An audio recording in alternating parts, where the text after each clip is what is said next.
All right, good evening. It's BourbonBlog.com, and my good friend Sean Williams, cigar blender, brand ambassador for Cohiba, is joining me live from Atlanta. How's it going, Sean? It's going well, man. How you doing? Good, good. Hey, it's great to have you, and thanks for everyone for joining us. We're talking about the new Master Series. Hopefully, a lot of you all have seen it, and we're also going to be talking about the new Weller Ashtray that is being given away. It's you can win a chance to you have a chance to win this ashtray. So let's tell them about what we've been up to, co-hosting this this new Master Series. This was the second Master Series that you all have ever done, right? Yes. Obviously, the first one that I was involved in, the I guess the initial project, the first Master Series that was done by the company was in I guess commemorating the collaborations between Macanudo Cigar and Flint Knoll, incredible winery that you and I both are familiar with. At least incredible winemaker with Aaron Michaelis out in Napa, and I think that was, to my knowledge, it's the first time that was done with the company. Right. But yeah, it featured a lot of Aaron's, input and narration and presence. Just sort of connecting the dots between two things which I think have a lot of similarity as far as how cigars are made and how wine is made to a degree. So very, very interesting project. So I was super excited when they approached myself and of course you. Is it over a year ago now to sort of tee this project up? So yeah, so it's been fun. Yeah, man, it's been a real pleasure. And again, the place to find this, and we'll tell you what it is cigarworld.com. It's the Master Series that Sean and I co-host. And what we did was we spent several days at Club Macanudo in Manhattan. Beautiful backdrop, wonderful place. I know a lot of you all that are watching have been there. And we paired some delicious Cohiba cigars with some whiskeys and just really did a deep dive into the pairings. And I think really learned a lot in the process from each other and together. Absolutely. Certainly I did. And just the experience put me in a position where I sort of looked through the lens a little differently. Obviously I'm intimately familiar with cigars and tobacco and the process of making them and everything that's involved in that. But to really be tied to a dialogue, over a few days, as it relates to specifically how this interplays with spirits and whiskey in particular, it just sort of focused my viewpoint on how to talk about this, which I think helps people ultimately because at least I do. I get those questions a lot about, hey, what do you pair with your cigars, or what do you like to drink with your cigars? And it was really sort of insightful to kind of talk to you and really get more granular with some of the details. As far as some of the spirits we were drinking. That's right. It is. In fact, I see a few people asking. Let's go ahead and tell them what we're having. First of all, what cigar are we having, Sean? We're smoking the same one. Cohiba Royale. Yeah. Cohiba Royale. You have the what size do you have? This is the Toro. This is as you know, this is my favorite size cigar, the Toro. This is a classic Toro, actually, 6x50.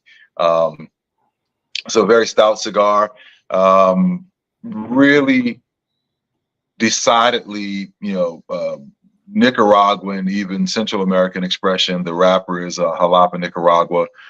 Filler has Jalapa and Esteli, also some Jamastran Valley Honduran tobacco. Binders, Piloto Cabano. I think pound for pound, maybe the fullest cigar that we offer in the Cohiba family. Certainly more spice forward, but still a lot of balance. Nice notes of a sort of a chocolatey bottom, sort of a dark chocolatey bottom, not super sweet, but you have the notes of that. Of course, you get the essence of the coffee profile, but the spice and body really plays through on this play. That the chocolate, the body, the spice. I mean, it just all comes through. Just a beautiful wrapper. Even just touching the wrapper, feeling it, those beautiful oils, smelling it. I mean, it's just really. All of your cigars go so well with the right whiskey, but I picked this one in particular tonight, or you did. And then I picked some whiskeys for us because there's such a good pairing. Which whiskey do you have in your hand there? I am holding on gingerly to the last of my Bardstown Foursquare collaboration with the Foursquare Rum Distillery collaboration with Bardstown. This is incredible stuff, and I'm glad I did actually save a little bit for us to have tonight. Luckily, I already poured some into my glass, so you know. It is perfect. It's cheers, my friend, and cheers to all of you. Tell us down below, as you all are watching, or tweet back and tell us wherever you're watching, where you're watching from, and also what you're sipping, maybe what you're smoking too. What you're having there has some whiskey that's up to 16 years old. Very, very old whiskey, very old bourbon that's in there. And then it's finished in that wonderful Foursquare rum cask. So you're really getting some of those beautiful notes of the rum. It was in that cask nearly for 2 years. Finishing. Wow. So you should have a lot. Yeah, it's very bright. I mean, it has this nice sort of rich sweetness. And that spice. I mean, what are you getting on that pairing? I like the sweetness, and I'm trying to nail. It's not caramel. It's maybe a little bit more of a toffee, subtle spice, sort of a back end palate spice, but it's not overpowering. Which, you know, this cigar has a bit of spice on it. So I typically wouldn't pair something that's too high proof or too spicy with this, but it pairs really well with that sort of light sort of toffee. Heat that it brings off, but very fragrant, very bright, and I assume that's as a result of the aging in the rum barrels. But this is a very complex, very rich pour here. It has a lot of those wonderful notes, a lot of that oiliness, and just goes so deep. I actually have a Bardstown bourbon as well. This is now the Discovery Series 12. Is just about to be released, just in time for, by the way, this month, and you may know this too. I think you do, Sean. It's National Bourbon Heritage Month, like we did not know that. Did not. Hey, it is September's National Bourbon Heritage Month, and so many great bourbons are dropping. They do have the new Discovery Series 12 out, and you can find out more information on BourbonBlog. But this is the Series 11, and this one actually has some bourbons that range from Bardstown Bourbon Company, and also they sourced it from some other places in Kentucky, up to 12 years old. The Discovery Series is really beautiful because you're bringing several different types of bourbon, different mash bills together, and just really the age these show, these very fine old bourbons. To me, as I'm nosing this one, really getting so much of that barrel, so much of that warehouse note against the spice of this cigar.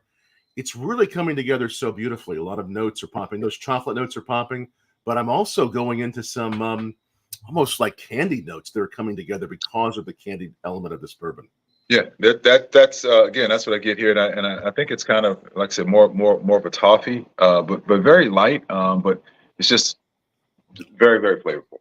Yes, and we have so many of y'all. Some of y'all are already telling us what Cohiba cigar you're having, the bourbons you're having. Keep telling us that, and ask us questions too. The place to go is cigarworld.com, but if you want the direct to actually take you there directly, I went ahead and set up a shorter link. You go to bourbonblog.com/series.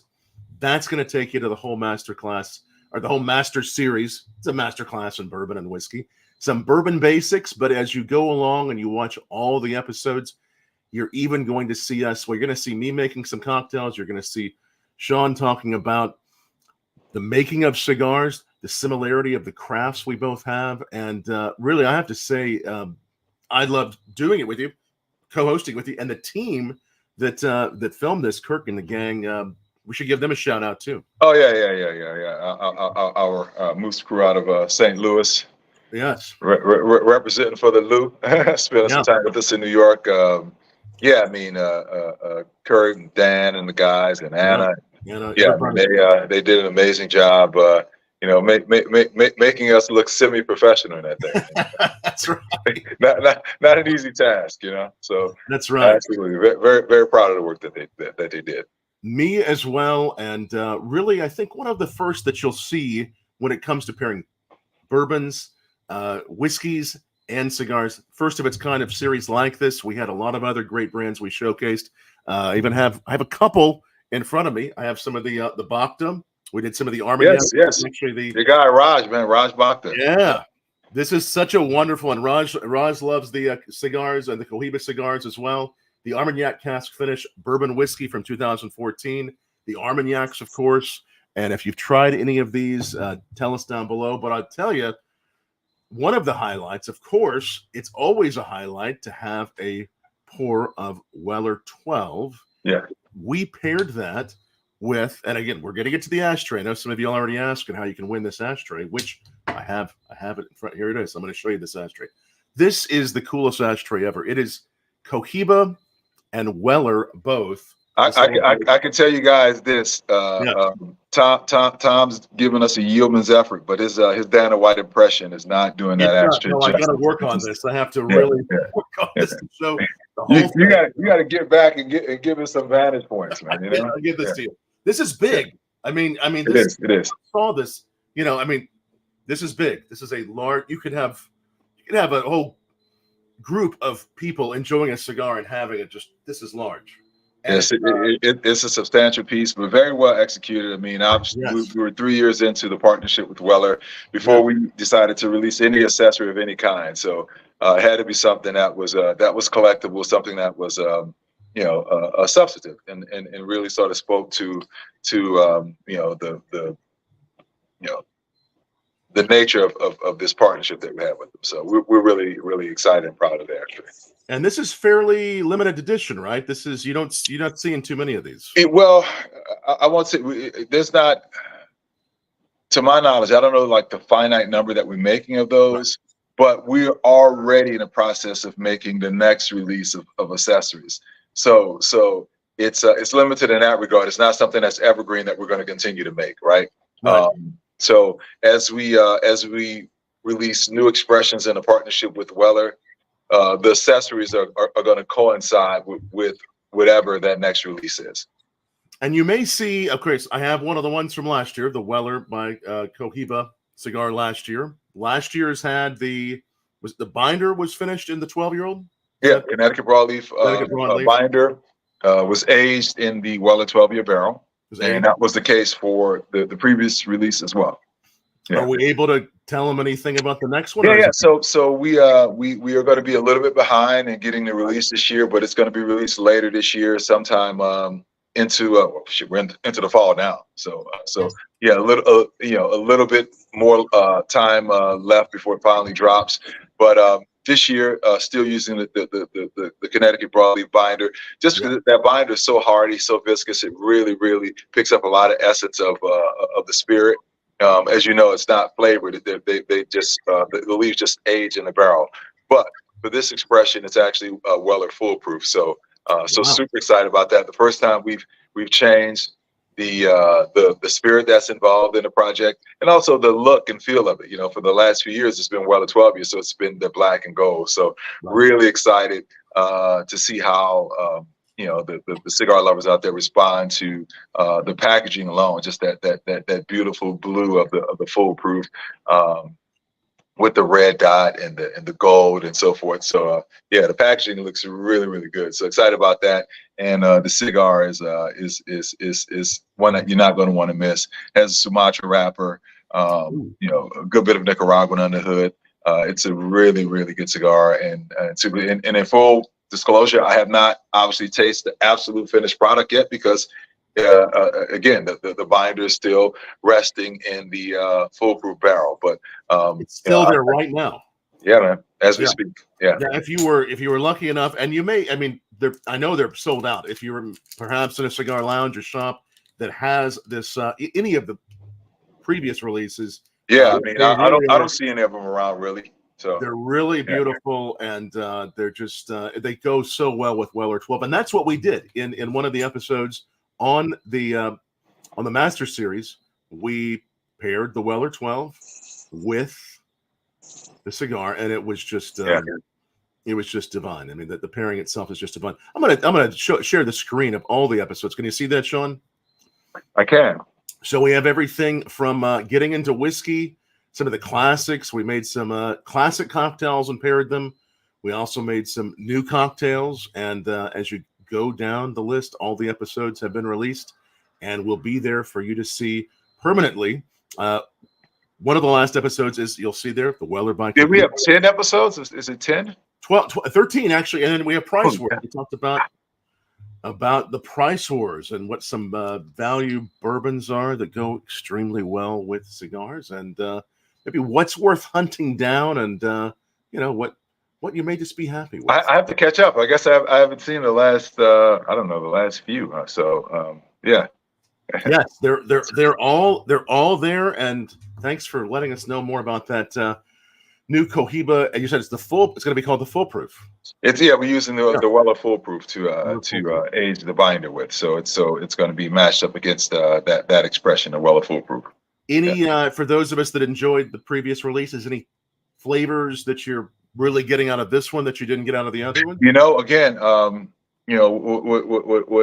what I tasted was pretty early on in the aging process, but it's gonna smoke a little bit heavier. Yeah. Oh, a little heavier. Good. Yeah, but a lot of similarities, just a little bit more weight, and maybe a subtle bit more sweetness. But it's going to be, if you like the previous releases, this is going to be something you want to rock with. Yes. Yes. Such a wonderful partnership you have there, and again, the place to go to sign up to win that ashtray is cigarworld.com, and I know that somebody's going to be really happy to have this wonderful, again, I'll step back a little further, this wonderful ashtray. It's through the end of the month, just in time for Bourbon Heritage Month, and you're going to potentially win this wonderful ashtray to enjoy with your Cohibas.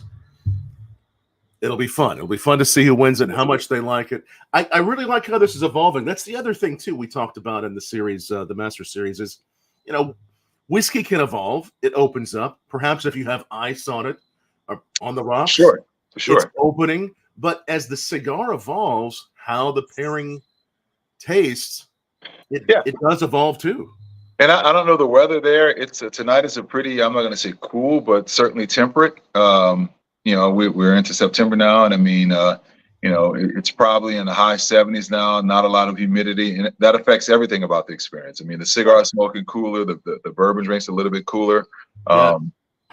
Just the feel of the glass itself, just gives it a little bit more chill. So definitely all that comes into play, man. Yeah, it really does. As you get more into the cooler weather, are there cigars that you feel lend themselves to that? The one we're smoking actually. This is when I like to smoke heavier cigars, man. Yes. When it's cooler outside, certainly not as humid. When you have a lot of humidity and you're smoking a cigar that has a rich Maduro wrapper, I mean, you just get a little bit more moisture. Sometimes it can even affect the draw in the cigar because the natural moisture in the air, finds itself really settling a lot more into the tobacco. So when it's less humid, a little bit cooler, smoking a Maduro, man, you really get the flavors unmuddled because you don't have unnecessary moisture. You're getting good airflow through all parts of the tobacco. So this is when you kind of talked about doing Royale. I was like, you know what, that'd be a great idea. Yeah, it really is. Yeah. It really is for a nice beginning, little hint of fall evening for these wonderful bourbons. I'm gonna actually pour a little of this one. How's that? How are you enjoying that Foursquare? It's good. In full disclosure, I have a backup ready to go. I don't know what you're going to next, but you do. I have a little bit of the Green River. I like the Green River as well. Yeah, and this is a shout out to our good friends from the Red Phone booth. I had a chance to do an event with the Red Phone booth down in Miami in the Brickell area a couple of weeks ago, and they gifted me this incredible bottle. And I'll be doing an event at the Red Phone booth here in Buckhead tomorrow, and maybe I get another bottle. Maybe. Hey, hopefully they're listening. Is that something if people are close to Buckhead they could come to? It's a ticketed event, and quite candidly, I'm not sure exactly how that's sort of being marshaled, but I don't think you have to be a member or anything. But it is a ticketed event, and it is limited. So that's the only caveat. Yeah. I actually have some Green River inside. I really hold up if you don't mind, if you would, Sean, and just show us the bottom of that. It actually is supposed to be just kind of do it on its side, just like that. It's a horseshoe on the bottom. Yeah. The horseshoe, yes. So you have a horseshoe. It's a beautiful bottle, and it is such a fine Yeah. whiskey. The bourbon, the wheated, they have a rye, some single barrels, Yeah. everything they're doing. That single barrel, I bet, is delicious with that. Yeah. And it's a horseshoe. Did not know that, actually. Thank you. And you're welcome. And it's a great distillery experience if you've not been. It is a historic distillery and brand that was brought back to Owensboro, Kentucky, not too far away from where I'm sitting, only about 35 minutes from where I'm sitting right now. I just poured, and again, if you haven't tried any of the Bacta, try the Bacta with the cigar or just by itself. If you just like the bourbons or Armagnac, some wonderful. I joined you for Kentucky Derby or Derby Eve several months back, and we tried some of this. Beautiful stuff. Is that I have I'm not sure if it's the same bottle that I have here. You might. No, I think mine has sort of a light green lettering. Light green. Okay. Right. You may have had a blend of the rye and the Calvados and the Armagnac. Very good. Very good. Very good. Yeah. This one was finished in the 1973 Armagnac barrel. So this rested for a while in a Armagnac barrel on the finish. I don't know, that's what I like to call a flex, man. You're showing out a little bit, man. I had a few bottles I grabbed. I remembered we saw Green River, and I think that's a perfect pairing as well. So tomorrow night you'll be in Buckhead, and where else will you be coming up? So later in the week, I travel up to the Baltimore area. I have a dinner in conjunction with Tobacco Leaf. Tobacco Leaf is a big retailer, big partner of ours in Jessup, Maryland. But we're doing a cigar dinner at Ruth's Chris in Pikesville, Maryland on Thursday. And then Friday, I'm doing an in-store event at Tobacco Leaf in Jessup, Maryland.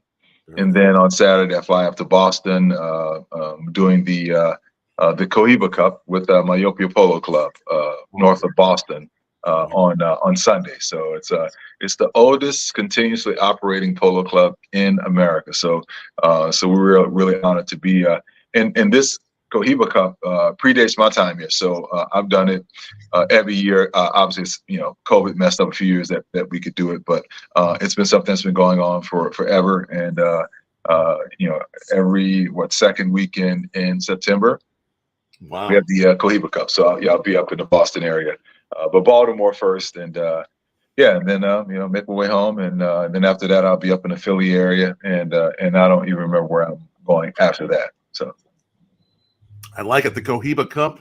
The winner gets the cup. They're probably also going to light up when they win, maybe even before. Well, I'm going to light up, win, lose, or even while it's going on. It's beautiful. It's usually the weather's nice, man. You're out, and a polo match, man. Really, the regalia of it really reminds me of the Derby. Not as over the top, but still, it's like you see the seersucker suits, you see the ladies with the nice hats, not necessarily fascinated, but sort of, it's after Labor Day, but you're gonna rock some of the lighter colors, and weather's nice, pretty good pours, and smoke cigars, man, and watch people play around on horses. It's not a bad way to spend a Sunday afternoon. I can imagine. I bet that'll be just perfect. And again, if you're just joining us, I see a lot of you just joining us. We have a lot of people joining us tonight. We appreciate you all being with us. Take a moment, like this, retweet it, reshare it. We want to let everyone know about this series because it's about having fun, education, and just really bringing people together around wonderful cigars, all of which we can find a good pairing for. And I'd love to hear about some of the pairings that you all enjoy. Yeah, I can't. I'm on my phone because of the technical difficulties we had earlier. So usually I can see the chat box, so I have no idea what's going on. What are some of the things that people are drinking? Well, I have seen some people drinking some of the Bardstown. I've seen some. I think I saw some Whistle Pig earlier. Some other ryes. Just all kinds of things as they kinds of great spirits as they head into the work week. I'll tell you, we also had, because we were in New York, we took some wonderful New York bourbon from Kings County, and we actually made a Manhattan with Empire Rye. It's a rye whiskey that's made in New York. Very specific classification that there's only 2 states that have the rye whiskey with their own classification. That's Indiana and New York, and we made a Manhattan with it, and it was just perfect in the atmosphere. I like the way you said that. We made a Manhattan in Manhattan. We did it. We doubled, and it just, and with which cigar did we pair with? I don't even remember. It was. Listen, I'm surprised you remember anything. I People don't understand. We had set call at what, 8:00 in the morning. We were starting at 8 a.m. That's right. And we were lighting up and drinking lighting up cigars and drinking whiskey at about 8:05, like 8:50, like and I don't know how we got through it, man. It was interesting, right? Well, and it was, and we should say thanks, Club Macanudo, for letting us come in. Absolutely. We were there from 8 to around 4, right when they were coming in, and they were so good to us. Incredibly accommodating, absolutely, yeah. They even let me have shaking shaking tins to mix. I made some. I don't always do the cocktails, but I made them for you and I think they turned out. And that revolver, man, that was amazing. That was a good one. Yeah. The revolver, and we have the recipe for that. We have recipes in these videos. The revolver, of course, some rye whiskey or bourbon, some great orange twist, some coffee liqueur, and some bitters. It's just, it's perfect. It is actually one of my favorite cocktails to have with a Cohiba. It really is. I love it. Yeah. You got your hands dirty, man. You got behind the bar, man. Yeah. That early. Yeah, we want. By the time 4 o'clock rolled around, I think everything we said still made sense. But the final product, the final edits do make sense. At least they made it look like it made sense, right? That's right. They did. They took the very best, and we thank them for that. And if you want to see it, you think it makes sense, go to BourbonBlog.com /series, and you'll probably be seeing Sean and I doing some events. We've done some events at Kentucky Derby. You and I are going to do some events. Hopefully, if not this year, next year, you'll see Sean and I on the road. Yeah. Everyone, you all are such a great group for joining us. Several hundred. I mean, this is really a lot of people coming in from all over. Awesome. Cheers. So, cheers. Hopefully, everybody had a good, I guess, first full season, open season for NFL weekend. So my Saints did their thing today, man, with the Panthers. I think they won like 40-10 or something incredible. So I don't know what to expect from this season, but at least they gave me something to smile about on opening day. So yes, well, that's wonderful. Yeah. And you and thanks for sharing us the little tip or the little preview on the Foolproof Weller. Absolutely. I know you're going to have at least one other release. We can't tell all the details, but at least one other release before the Spectre obviously be out later this year as well. Really excited about that one, and we talk about it, man. It gets more and more difficult each year with Spectre, just the nature of what it is and the rare tobaccos.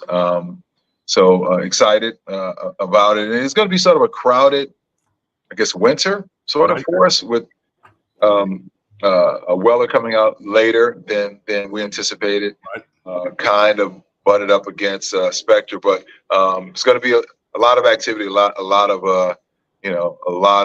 buzz in the fourth quarter for us. So really excited about it. Absolutely. And so much more to come in the bourbon world. We'll be telling you more about the new and wonderful releases from so many of our friends and in the business of bourbon and of whiskey. And I'll also say we also talked about the other day on BourbonBlog the new Silver Oak, which is whiskey finished in silver oak barrels from Napa, Cabernet barrels, also from Bardstown. Their collaborations are wonderful. Another one we got to dive into not too long ago was the collab with the Goose Island Brewery, where it's bourbon finished in a stout barrel. So this is really a beautiful one as well that drinks so beautifully with a lot of brown sugar. Goes incredibly well with these bourbons. Sean, it's so good to see you, my friend. Thanks for taking the time. It's been a minute, it seems, man. What do you have going on coming up soon? It seems like we cross each other in the air a lot, man. You got much more travel rest of the year? I'll have some more travel. Of course, we have Bourbon Festival this coming week. We have some other festivals coming up. SomCon will be in San Diego for San Diego Bay Wine and Food Festival, and much more to come. So be watching BourbonBlog.com for where we will be. And there's a chance that if you see me at an event that I may have one of these, if you're a cigar fan, to share with you after. Yeah, man. Yes. Yeah, hopefully we get something planned before Derby, man. I mean, yeah, absolutely. Yes, indeed. Yeah. Well, hey, Sean, again, thanks again. It was a real pleasure co-hosting this with you. Much more to come on the series, and the place to go to see the whole master series is bourbonblog.com/series, which will take you to cigarworld.com, to that link. I shortened it that way for you all. And cigarworld.com is where you get a lot of other great content, stories, videos to educate. It's just it's a great resource. It's a great place to be. Absolutely. And Absolutely. you're entered to win this Cohiba Weller ashtray. Cheers, Sean, and cheers to everyone. Thanks so much for joining us tonight on Bourbon Blog. And take a moment, like I said earlier, if you would please like this, share it. We're grateful for your support, and we're grateful that y'all took a moment to have a sip, smoke with us too. Thanks a lot, man. Cheers. See you next time. Cheers.